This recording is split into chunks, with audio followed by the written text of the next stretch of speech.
Why data structures matter. Data structures are ways of organizing data so your code can work faster and simpler. The right choice makes your programs efficient and easier to maintain. Whether you're building an app or solving a coding problem, picking the correct data structure often unlocks cleaner, better code. Let's explore how to make smart choices quickly and confidently. Start with your task. To choose the best data structure, first define what you need to do. Are you storing a list of items? Searching for elements?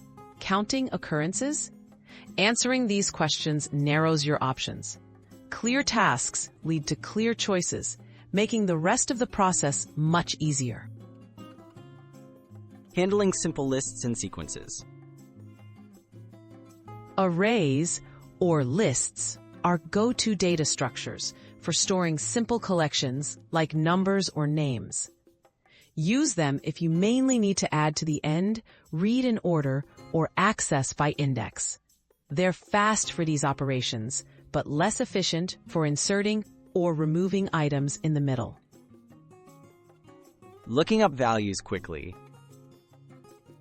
If you often search for a value by a key, like finding a phone number by name, choose a hash table or dictionary. They offer fast lookups and are perfect for matching data. Just remember, they don't maintain order, and keys have to be unique. Managing order and priority. When insertion order or priority matters, consider queues, stacks, or priority queues. Use a queue for first-in, first-out tasks like print jobs. Use a stack for last-in, first-out needs like undo features. For tasks needing prioritized processing, a priority queue or heap is ideal. Summary. Decision flow. Start with your main requirement. For sequences, use arrays or lists. For quick lookups by key, pick hash tables. If order or task timing matters, turn to stacks, queues, or heaps. When in doubt, ask, how will I access, add, or remove data most often? That's your best clue.